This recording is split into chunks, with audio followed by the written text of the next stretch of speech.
Good day all. Snorrena here again.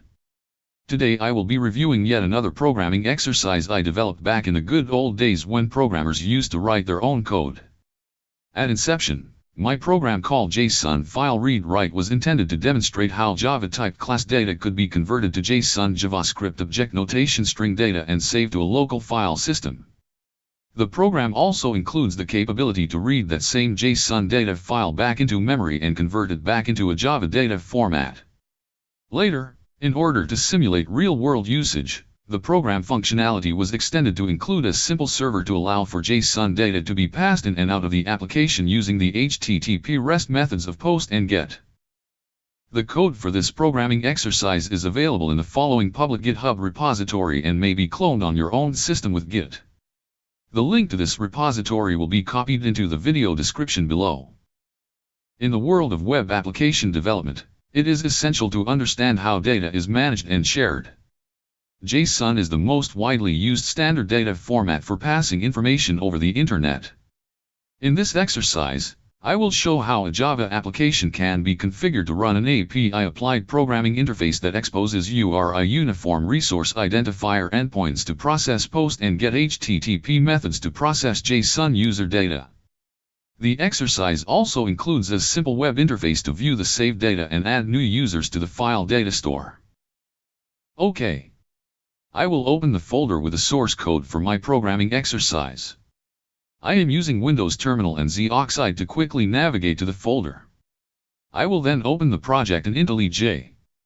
You may open this code with any IDE integrated development environment. Before we run the program or look at the code, I will quickly discuss a number of dependencies that should be installed on your system in order to build and execute this application.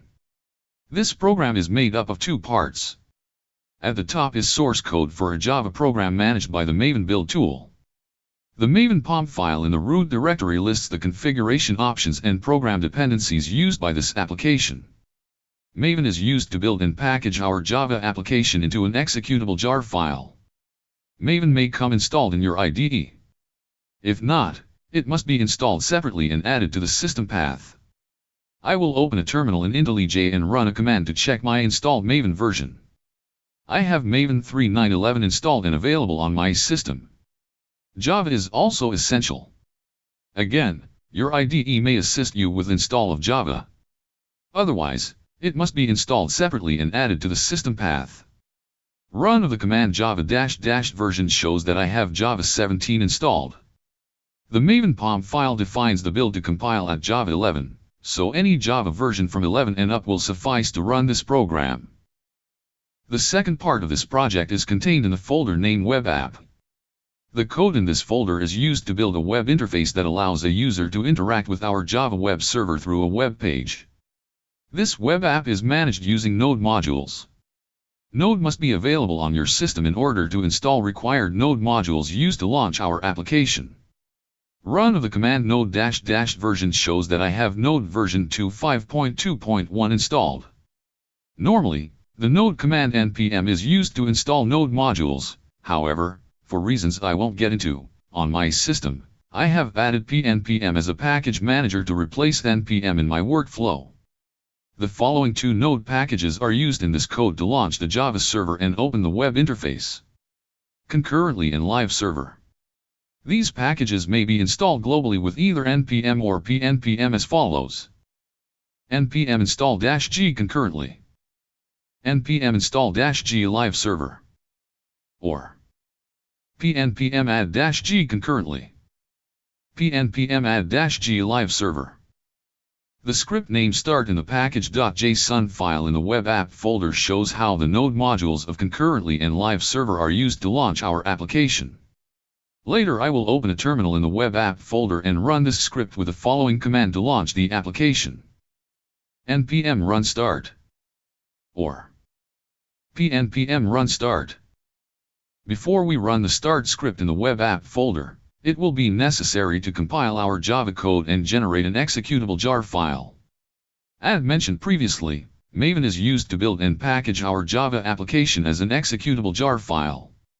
The Maven POM file includes all the build configuration details and shows that the package jar will be placed in the target directory. IntelliJ includes a Maven window that allows for run of Maven commands. Here I will open Maven goals and run the following command. mvn clean verify package. With Maven available on the system path, this command may also be run from the command line in the root directory of our program source code folder.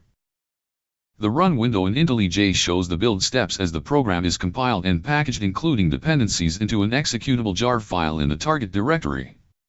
If the jar file is built successfully, we are ready to run the program. In the next steps, we will run the program and examine output in both the terminal window and in the web interface.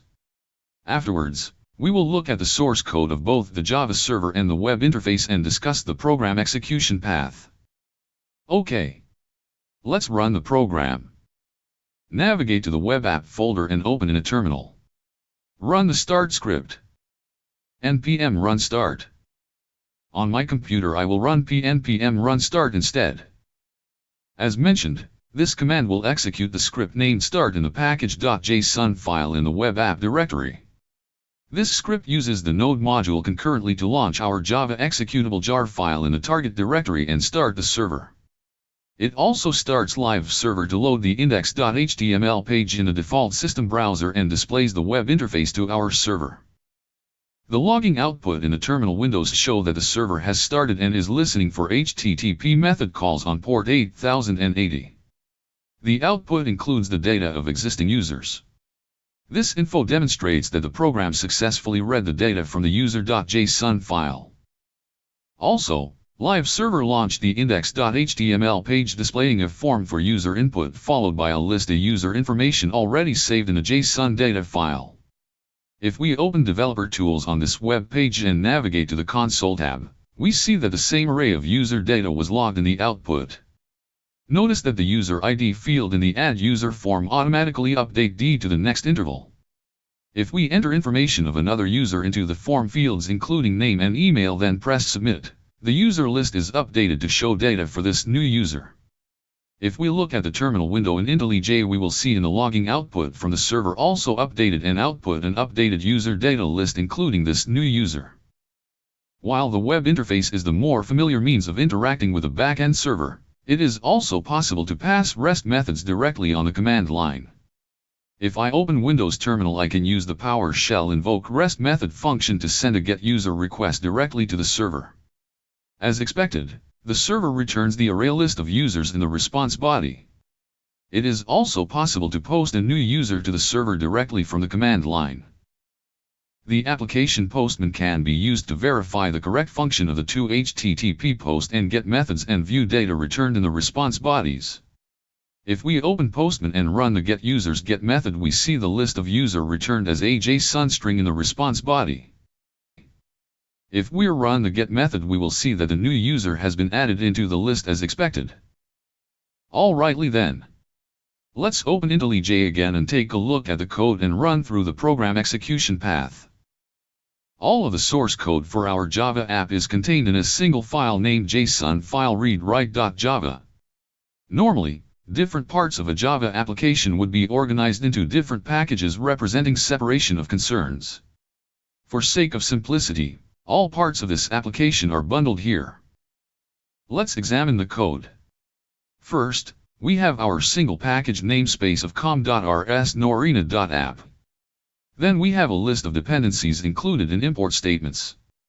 I will not explain all here but notice the principal dependencies of Json, which is a Google library used to convert JSON, and the Spark server used to pass JSON data back and forth via our RESTful endpoints of getUsers and postUser. Lombok is used for logging throughout the program and for automatic implementation of constructors used by our userData class. The user class file is defined at the bottom of this file. Let's take a quick look. This class is our Java data container for an individual user. The class includes 3 fields of ID, name, and email. This class uses Lombok annotations to handle all included methods and constructors. I will not go into detail about Lombok but will say that this library eliminates a lot of boilerplate code used in Java classes. The app declares 4 static variables in a global scope. One output of type string which is used to hold the JSON string data. ToUserList, which is defined as an array list of a custom Java type user. The Java class user described previously is a blueprint used to instantiate user data objects in this application. 3Json, which is an instantiation of the Google Json library used to convert JSON string data to Java class data type and vice versa. 4 user JSON file, which represents the name and location of the saved JSON user data file located in the local file system. This file is a JSON string array of user data saved in this application. At run of the main method, a Spark server is instantiated and URL endpoints are defined: get users and post user. The running server is set to listen for HTTP method calls to these two API endpoints. http://localhost4567/get users. http://localhost4567/post user. In the real world, the local host would be replaced by the IP address of a remote server. The Spark server embedded in my app is configured to listen for HTTP method calls on its default port of 4567. All servers and services on a network will use their own assigned communication ports to avoid conflicts. For example, the default configuration of a MySQL database would set the server to listen on port 3306. Let's return to our Java code. After the server endpoints are defined and activated, the program execution path continues and checks for the existence of a local data file of user data named users.json.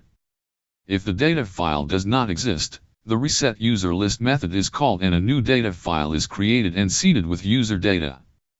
The new data file is then written to the file system in the function writeUserList_to_file. The user.json file is then read from the file system, converted to a Java data type with Google Json and saved in memory in the Java array user list. Next, a for loop is used to log the array list of user data out to the console window. The user data displayed in the console confirms that the program has executed correctly and loaded the user data from file into memory in the Java user list. After execution of all code in the main method, the application server remains open and listening for HTTP method calls on the two defined URL endpoints. Call to the getUsers endpoint executes the getUsers method. The getUsers method reads the user.json data file from the local file system, converts the string to JSON with the Google Json library and return the JSON data in the HTTP method body. Call to the post user endpoint takes the JSON string in the response body and converts it to a Java object of type user using the JSON to from JSON method in the Google Json library. The new user is then added to the user array list and the updated list is written to the local file system. The JSON user data is then sent back in the response body as confirmation of the post update. Lastly, let's take a look at the program execution path of the web interface in the web app folder. As mentioned, the start script in the package.json file first starts the Java server, then opens the index.html page in the system default web browser using the Node module live server. The index.html page includes HTML code for a very simple web page that includes a form for input of new user data and a div to display the information of the current saved list of users. This HTML page has a tag to load a JavaScript file that adds all the functionality needed for the web interface to interact with our server to add users and update the user list. If we open the script, we will see that all the code is wrapped in an IEFE immediately executed function expression. The tag in the HTML will defer execution until the page is loaded, then the script run to define all functions of the web interface to the backend server. From the top of the script down, first two event listeners are defined. One for the submit button and another for the enter key. Both call the post form data function on press. The post form data first validates the content of the form input fields and if valid it posts the form entries as a JSON string and returns to the server in the HTTP post method request body. On successful post of a new user, the function then console logs the user data and clears the form input fields. Lastly, the load user data function is called to retrieve a new user data list from the server. This function makes the get users request to collect the updated list. On return of the updated user list in the response body, the list data is passed to the print data to DOM function. Inside this function, the user data is converted into a JavaScript array. The code then iterates over the user array list to create HTML line elements for each user using string interpolation. The user line elements are then added to an unordered list that was defined in HTML code to update the user list displayed in the web interface. Congratulations if you made it this far and are not completely baffled. Hopefully, you were able to get the program running. It may take some time to fully understand the execution flow. This is expected and is part of the learning process. Software programming can be very complicated and a working developer may be asked to refactor code written by other programmers using different languages and tools. Thanks for watching.